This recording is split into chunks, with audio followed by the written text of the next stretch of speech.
राधे राधे दोस्तों, हमारे चैनल चतुर्वेदी ज्ञान ज्योति में आपका हार्दिक स्वागत है। आप सब कैसे हैं यह बताने के लिए कमेंट बॉक्स में जय श्री राधे जरूर लिखें। राधे रानी की कृपा से आपका सब मंगल होगा।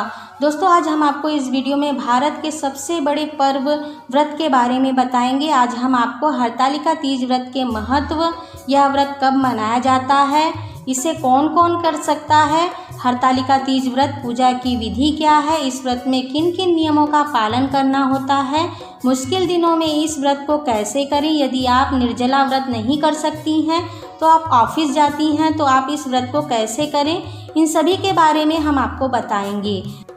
चलिए शुरू करते हैं। इससे पहले अगर आपने अभी तक हमारे चैनल को सब्सक्राइब नहीं किया है तो हमारे चैनल को सब्सक्राइब कर लीजिए। इससे आपको हमारे लेटेस्ट वीडियो अपडेट होते ही मिलेंगे। वीडियो अच्छा लगे तो इसे लाइक और शेयर भी कीजिए। तो चलिए शुरू करते हैं। दोस्तों, हरतालिका तीज व्रत भारत के प्रमुख त्योहारों में से एक व्रत है। यह बड़ी तीज के नाम से भी जाना जाता है। हरतालिका तीज व्रत भगवान शिव, माता पार्वती के पुनः मिलन की खुशी में मनाई जाती है।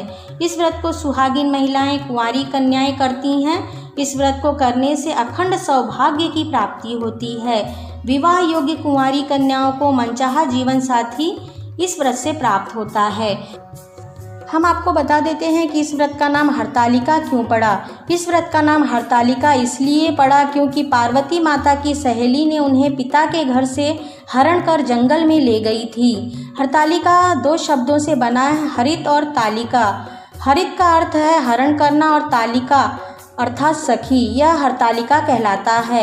यह पर्व भाद्रपद मास की शुक्ल पक्ष की तृतीया को मनाया जाता है। इस दिन माता गौरी व शंकर भगवान की विधिवत पूजा की जाती है। साथ ही व्रत किया जाता है। यह व्रत हस्त नक्षत्र में होता है।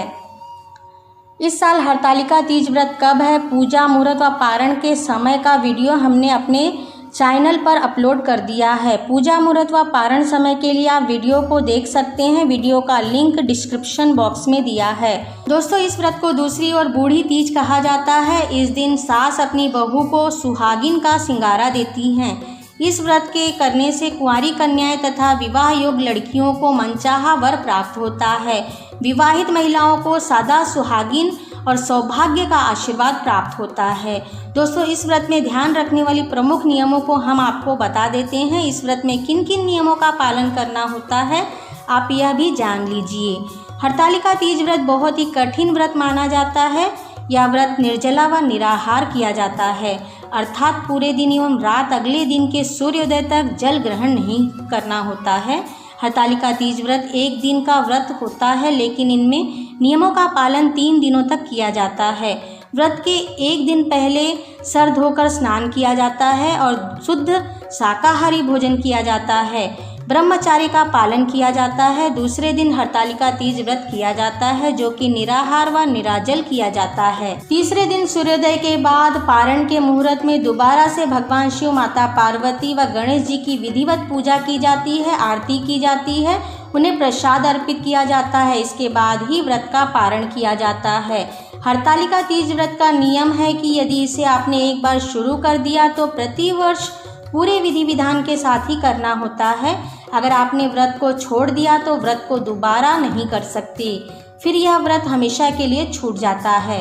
हरतालिका तीज व्रत के दिन और रात्रि जागरण किया जाता है। जागरण का मतलब यह नहीं कि आप जाग रहे हैं लेकिन आप टीवी देख रहे हैं या फिर मोबाइल फ़ोन पर गेम खेल रहे हैं, यह आपको नहीं करना है। इस दिन आप भगवान के भजन सुने, ध्यान करें, रात्रि में नाच गाना के साथ कीर्तन करें। हरतालिका तीज व्रत कुंवारी कन्याएं, सौभाग्यवती महिलाएं, नवविवाहित महिलाएं करती हैं। हमारे शास्त्रों में विधवा महिला को भी यह व्रत करने को व रखने की आज्ञा दी गई है। हरतालिका तीज व्रत प्रदोष काल में किया जाता है। यह दिन व रात के मिलने का समय होता है। इस दिन महिलाएं नए वस्त्र पहनती हैं, पूरे 16 श्रृंगार करती हैं।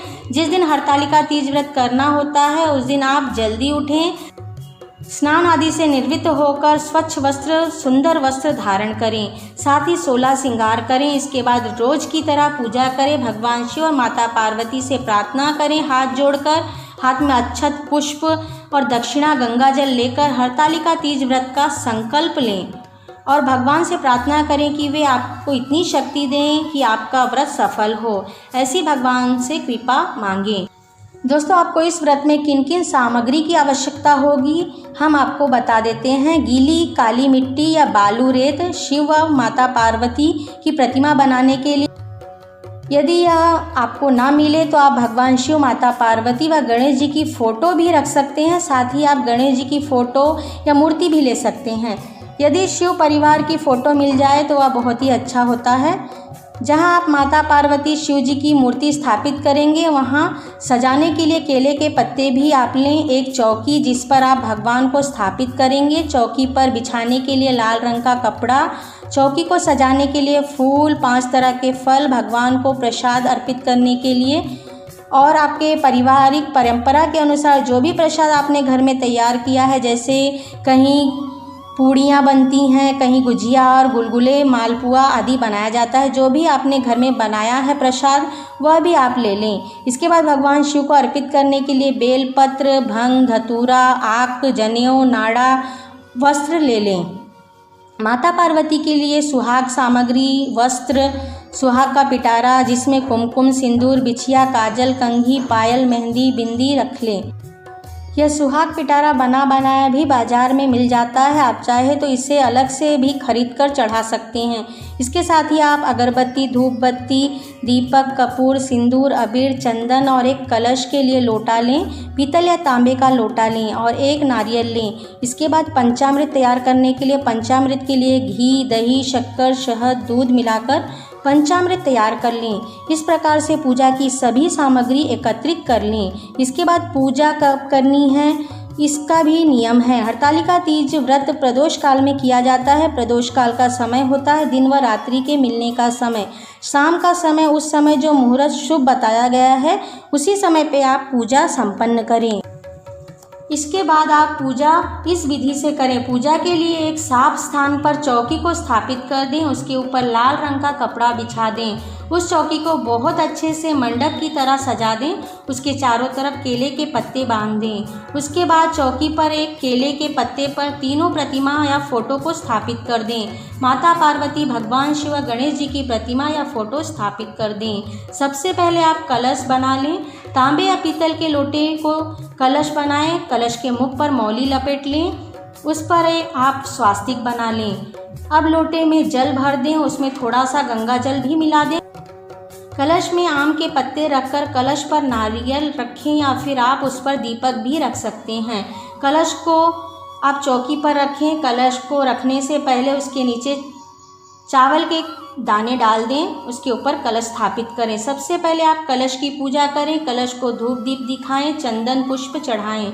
इसके बाद प्रसाद चढ़ाएं। कलश को हाथ जोड़कर प्रणाम करें। कलश के बाद आप भगवान गणेश जी की पूजा करें। विधि पूर्वक पहले उन्हें स्नान कराएं। पहले पंचामृत से स्नान कराएं, फिर शुद्ध जल से स्नान कराएं, पुष्प चढ़ाएं, कुमकुम चंदन आप भगवान गणेश को लगाएं और धूप दीप दिखाकर प्रसाद चढ़ाकर उनकी विधिवत पूजा करें और उन्हें प्रणाम कीजिए। उनसे प्रार्थना कीजिए कि आपकी पूजा में कोई भी परेशानी ना आए, पूजा अच्छी तरह से सफल हो।